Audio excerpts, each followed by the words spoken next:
Caros irmãos e irmãs em Cristo, saudações fraternas, saudações de irmão. Nós com alegria estamos aqui nos encontrando, ainda que pelo YouTube, para mais uma vez aprendermos da palavra do Senhor, intercedermos uns pelos outros. Eu gostaria de iniciar a nossa devocional de hoje cantando um hino que fala de gratidão, por tudo que Deus tem feito, ainda vai fazer em nossas vidas e, de um modo especial, pela maior das bênçãos, a bênção de Cristo, nosso Salvador, e nele a nossa libertação, a nossa redenção. Vamos louvar a Deus cantando Te Agradeço?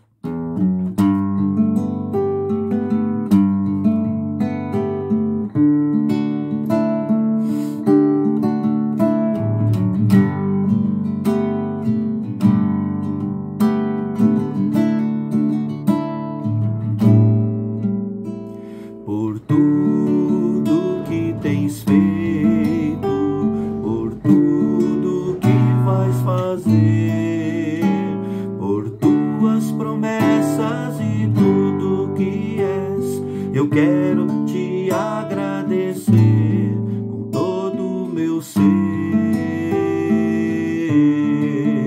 Te agradeço, meu Senhor.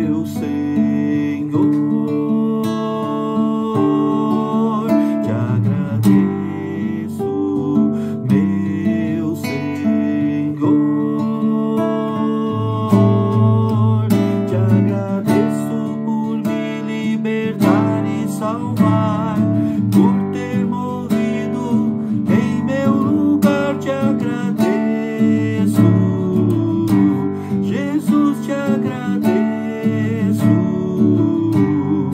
eu te agradeço, te agradeço.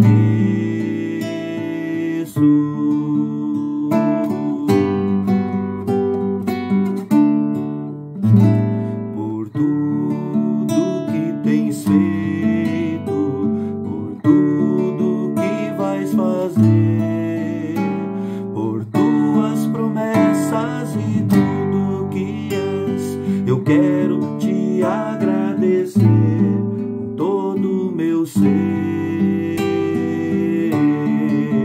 Te agradeço, meu Senhor. Te agradeço, meu Senhor. Te agradeço por me libertar e salvar, por ter morrido em meu lugar. Te agradeço, Jesus, te agradeço, eu te agradeço, te agradeço. Te agradeço por me libertar e salvar, por ter morrido em meu lugar. Te agradeço, Jesus, te agradeço, eu te agradeço, te agradeço, te agradeço. Te agradeço.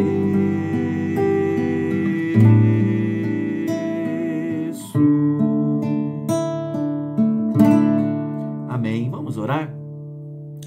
Ó Deus, nós te louvamos, ó Pai, por tudo que o Senhor é, por tudo que o Senhor tem feito, por aquilo que ainda vai fazer, mas, ó Deus, te louvamos, porque a tua graça nos alcançou, nossos olhos foram abertos e agora, ó Deus, temos Cristo como o nosso Redentor.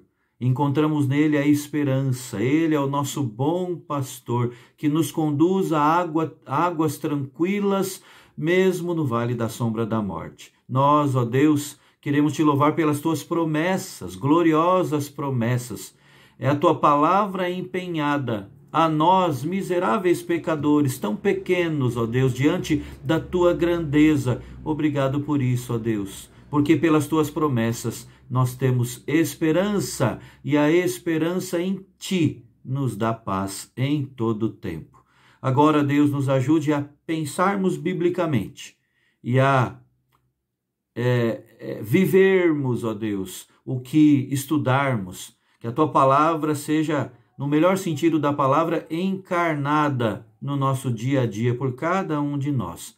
Faz isso, ó Deus, através do teu Espírito que em nós habita, e para a glória do teu nome, nós te rogamos, em nome de Jesus. Amém. Amém.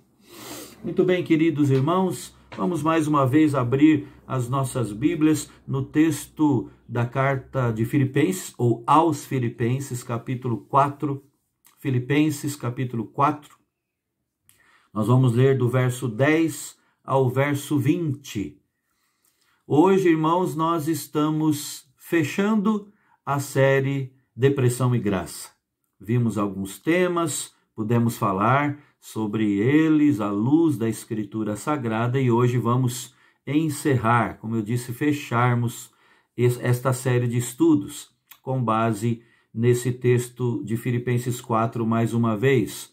O nosso tema é esse, não é? Sobre o contentamento, como experimentar o contentamento. Vamos ler o texto? Filipenses 4, a partir do verso 10, nos diz assim: Alegrei-me sobremaneira no Senhor, porque agora, uma vez mais, renovastes a meu favor o vosso cuidado, o qual também já tinhais antes, mas vos faltava oportunidade. Digo isto não por causa da pobreza, porque aprendi a viver contente em toda e qualquer situação. Tanto sei estar humilhado como também ser honrado. De tudo e em todas as circunstâncias já tenho experiência, tanto de fartura como de fome, assim de abundância como de escassez. Tudo posso naquele que me fortalece. Todavia, fizestes bem associando-vos na minha tribulação. E sabeis também vós, ó Filipenses, que no início do Evangelho, quando parti da Macedônia, nenhuma igreja se associou comigo no tocante a dar e receber, senão unicamente a vós outros, porque até para Tessalônica mandastes não somente uma vez, mas duas, o bastante para as minhas necessidades. Não que eu procure o donativo, mas o que realmente me interessa é o fruto que aumente o vosso crédito. Recebi tudo e tenho abundância, estou suprido, desde que Epafrodito me passou as mãos, o que me veio de vossa parte, como aroma suave, como sacrifício aceitável e aprazível a Deus. E o meu Deus, segundo a sua riqueza em glória, há de suprir em Cristo Jesus cada uma de vossas necessidades. Ora, a nosso Deus e Pai seja a glória pelos séculos dos séculos. Amém. Irmãos, nós, na última devocional, pudemos verificar o que é contentamento, não é? E vimos que contentamento é aquela atitude constante de satisfação que vem de Deus e que é impossível a mim e a você fabricarmos, produzirmos. Vimos também, irmãos, que o contentamento reside no coração, é lá no mundo interior, a alma, o coração, o nosso lado de dentro é a sede do contentamento. E por isso mesmo, o contentamento na nossa vida não depende do que é externo, não é? E terminamos pontuando algo muito importante, dizendo que o contentamento precisa ser aprendido. O apóstolo Paulo falou sobre isso, ele disse que ele aprendeu a viver contente em toda e qualquer situação. Eu e você precisamos aprender desta mesma matéria, aprender essa mesma lição que o apóstolo Paulo, há séculos atrás, aprendeu. Aprendeu a, em Cristo, viver contente em toda e qualquer situação. Muito bem, a minha proposta hoje, como eu disse, encerrando essa série de estudos sobre depressão e graça de Deus, é falar sobre como experimentar esse contentamento, não é? Nós precisamos aprender a viver contente, mas como experimentar isso? Paulo nos mostra aqui no texto que ele escreveu aos crentes de Filipos como experimentar isso. E seguindo o exemplo dele, eu gostaria de destacar algumas atitudes que fazem parte do contentamento em Cristo, que revelam o contentamento verdadeiro. Primeiramente, irmãos, para experimentar o contentamento, seja uma pessoa agradecida. Seja uma pessoa agradecida. Paulo escreveu aos Filipenses para agradecer pelas ofertas que eles lhe enviaram por intermédio de Epafrodito. Ele disse no verso 18, recebi tudo e tenho abundância. Estou suprido, desde que Epafrodito me passou às mãos o que me veio de vossa parte, como aroma suave, como sacrifício aceitável e aprazível a Deus. Irmãos, a gratidão é a memória do coração. E a gratidão faz bem à nossa saúde mental e à nossa saúde espiritual. A gratidão faz bem à saúde de quem a cultiva, né? Por isso é que nós devemos cultivar e praticar a gratidão, estando sempre satisfeitos, gratos a Deus por aquilo que temos recebido, seja pouco ou muito. Paulo disse assim, porque nada temos trazido para o mundo, ao escrever a sua carta ao jovem Timóteo, ele disse, nada temos trazido para o mundo, nem coisa alguma podemos levar dele, tendo sustento e com que nos vestir, estejamos contentes. Tendo sustento e com que nos vestir, estejamos contentes. Contentamento sempre gera gratidão, assim como murmuração produz ingratidão. E é também o contrário, né? Eu disse agora que contentamento sempre produz gratidão. E a gratidão sempre gera contentamento. Então, contente-se, irmão. Contente-se com o que é básico. Fuja do que é supérfluo, desnecessário. Aprenda a ser grato. Lembra do que, mais uma vez, o apóstolo Paulo escreveu aos Tessalonicenses, aos crentes ali de Tessalônica? Em tudo dai graças. Em tudo. Porque esta é a vontade de Deus em Cristo Jesus para convosco. Então, para experimentar o contentamento, seja grato. Além disso, seja um dependente de Deus. Em segundo lugar, o apóstolo Paulo falou sobre isso. Como que dizendo assim, creia, dependa da providência de Deus. Reconheça e firme-se no fato de que Deus controla todas as circunstâncias e conhece cada uma das nossas necessidades. Observe que Paulo fala do cuidado dos irmãos de Filipos, né, para com ele, e ele destaca aqui que no tempo certo aquelas doações, as ofertas chegaram a ele.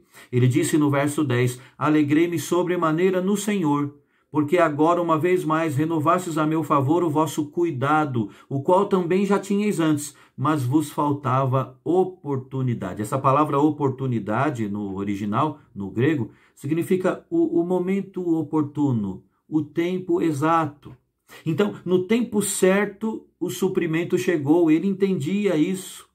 Ele compreendia que Deus, no controle de todas as coisas, fez com que no tempo certo, no tempo adequado, as coisas acontecessem, a bênção chegasse e a sua necessidade fosse suprida. Dependa do Senhor, dependa dele. Busque-o como prioridade da sua vida e tudo mais que é básico será acrescentado, não tenha dúvida. Seja um dependente de Deus. Mas além disso, para experimentar o contentamento de verdade no nosso íntimo e para lidar com os nossos abatimentos, né, nós precisamos separar o nosso coração das coisas materiais. Essas coisas têm a tendência de se plugarem muito fortemente, não é? E nós precisamos separar essas coisas. Separe para estar contente, para viver contente em toda e qualquer situação. Separe o seu coração das coisas materiais. Separe a sua satisfação interior daquilo que está ao seu redor, daquilo que é externo, daquilo que acontece com você, porque é possível viver contente, independente das circunstâncias. O próprio Paulo, escrevendo, ou melhor, pode ser ele, né? Pode ter sido ele, o escritor da carta aos Hebreus, muitos falam que foi ele mesmo, Paulo, quem escreveu essa carta, mas Hebreus capítulo 13 diz, seja a vossa vida sem avareza, contentai-vos com as coisas que tendes. Avareza é o apego, não é, àquilo que é material. Então, o autor está dizendo, não seja a vossa vida vivida dessa forma, contentai-vos com as coisas que tens. Ou seja, está falando de uma separação do nosso coração, do contentamento lá interno, das coisas que nos rodeiam. E nós precisamos nos lembrar, irmãos, que a verdadeira satisfação não está naquilo que temos ou não temos. Precisamos estar acima das coisas, acima das circunstâncias. Não coloque o seu coração nas coisas materiais. Paulo declara aos Filipenses, verso 17 aqui, que o interesse dele não era pelos bens materiais, né? Não era simplesmente por aquelas doações enviadas ali pelos crentes de Filipos, mas ele disse o que realmente interessava era o fruto que aumentasse o crédito deles. Paulo não era movido pela avareza, pelo desejo de lucro material. Ele separou, pela graça de Deus, separou seu coração dessas coisas. Para vivermos em contentamento, precisamos fazer o mesmo.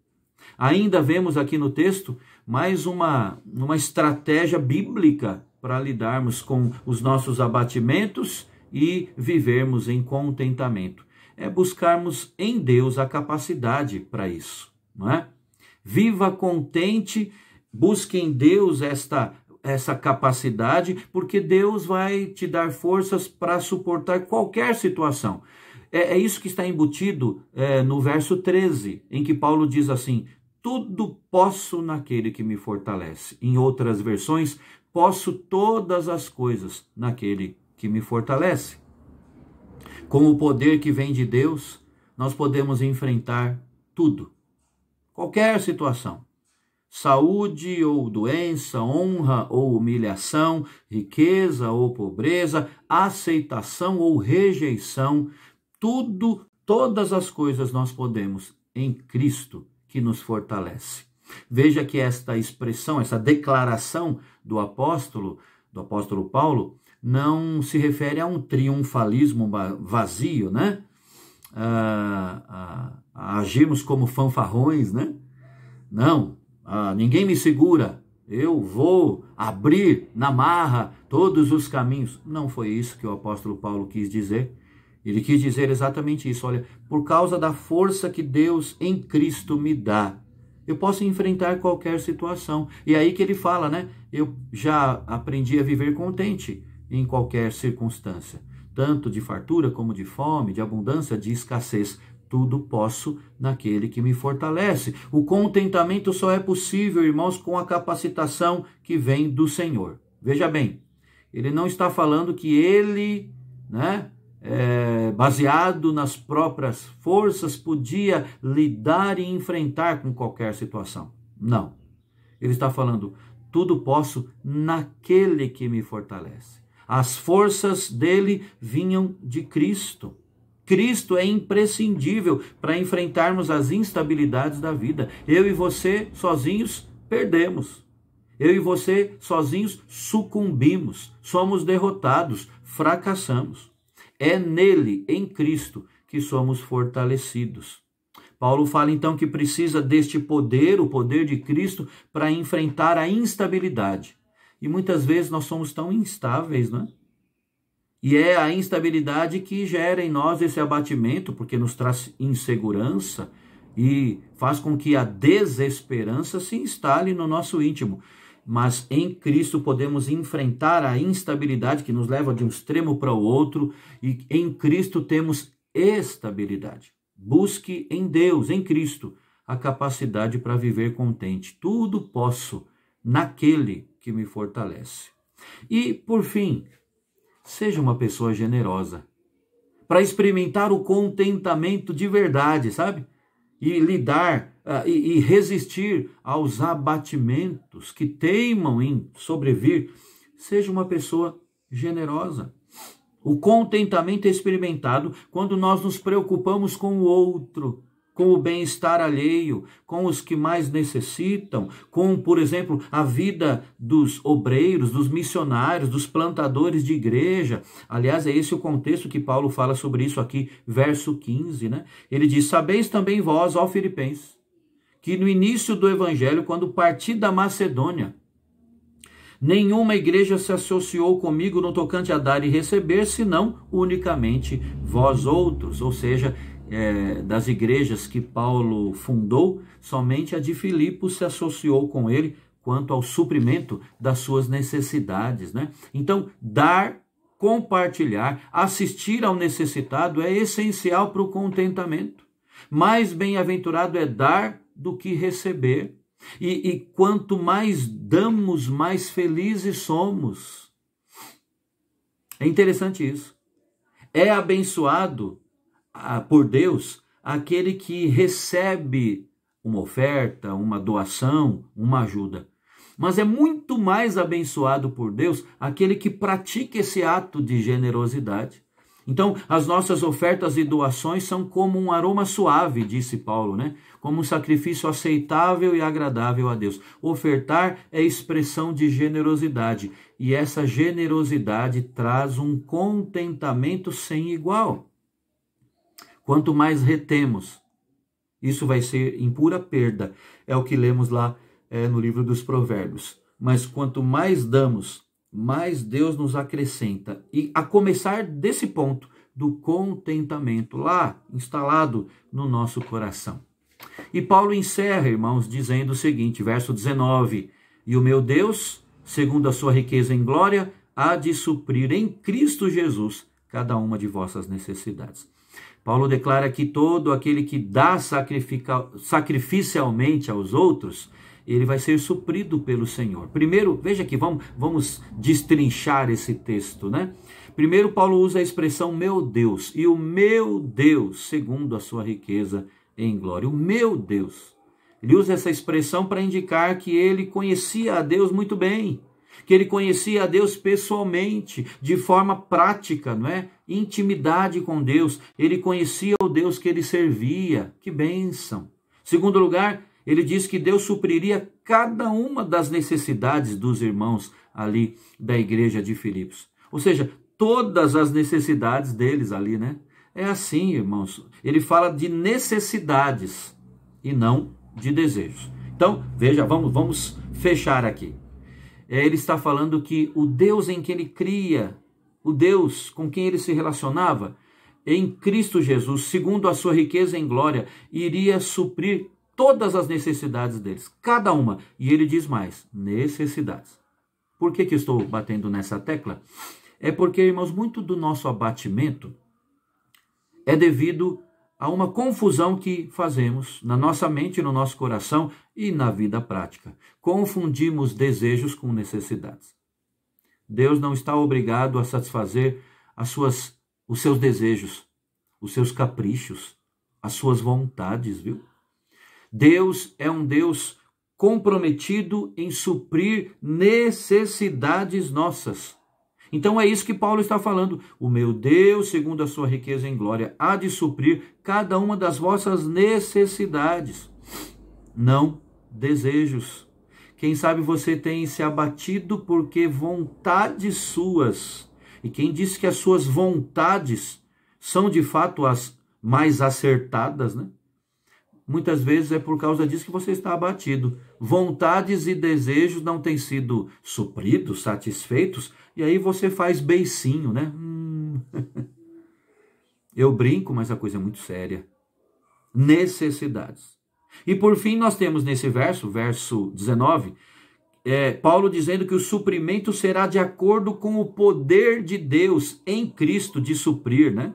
Segundo a sua riqueza em glória, em Cristo Jesus, ou seja, vai ser proporcional aos infinitos recursos de Deus, que pode fazer infinitamente mais na nossa vida, e também vai acontecer por causa de quem Cristo é e por causa dos méritos do nosso Senhor Jesus. O meu Deus, segundo a sua riqueza em glória, há de suprir em Cristo Jesus cada uma de vossas necessidades. Quero terminar esse estudo de hoje e também esta série Depressão e Graça, fazendo algumas aplicações práticas. Primeiro, lembrando que contentamento é a satisfação que vem de Deus. Não procure verdadeiro contentamento aí dentro de você mesmo, né? Você querendo se auto-encontrar, né? Num processo de autoajuda que é inócuo, que é ineficaz, improdutivo. Contentamento é a satisfação que vem de Deus. Contentamento nas dificuldades também não é complacência, né? Também não é negação da realidade. É a certeza de que Deus está no controle, apesar de tudo que esteja acontecendo ao nosso redor. Outro ponto, contentamento é algo que se aprende. Lembra da declaração de Paulo? Aprendi a viver contente, né? Então é algo que se aprende. E se aprende através das experiências vividas e suportadas pela fé em Cristo. Outro ponto ainda, gratidão e generosidade são estimulantes, verdadeiros estimulantes para uma vida de satisfação e contentamento. Quer viver contente em tudo, sempre? Seja grato, seja generoso. Mais ainda, um outro ponto. Todo cristão pode suportar qualquer coisa na sua vida quando fortalecido com o poder que vem de Deus. Muitas vezes, olhando para nós mesmos e enxergando apenas a força das ondas, né? Do mar revolto à nossa volta, nós pensamos, puxa, eu não vou ter como resistir. Eu não tenho forças. É verdade, você e eu não temos força sozinhos, mas em Cristo, como cristãos, como servos e servas do Senhor, podemos suportar qualquer coisa. Tudo posso naquele que me fortalece. E por fim, contentamento é evidência de saúde mental e de saúde espiritual. É um verdadeiro termômetro, irmãos, para verificarmos na nossa vida, não é? Se temos ou se estamos vivendo com saúde mental, emocional e com saúde espiritual. O termômetro é o termômetro do contentamento. Então verifique dia após dia o nível desse contentamento, não é? As marcas, os níveis do contentamento na sua vida. Muito bem. Com isso nós encerramos mais uma série de estudos com muita gratidão. Nós falamos tudo sobre o tema depressão e graça? Obviamente não, né? Mas nós pedimos a Deus, irmãos, que os assuntos que foram abordados, que eles tenham sido abençoadores para a vida prática dos irmãos. E na próxima semana, com a graça de Deus, se assim Deus permitir, nós iniciaremos uma outra série para a glória do Senhor e para o nosso próprio crescimento. Deus abençoe a sua vida, a sua família. Vamos orar nesse instante com os nossos queridos, derramando a nossa alma diante do Senhor e pedindo principalmente por isso, dá-nos o contentamento que vem do Senhor. Deus abençoe. Um forte abraço.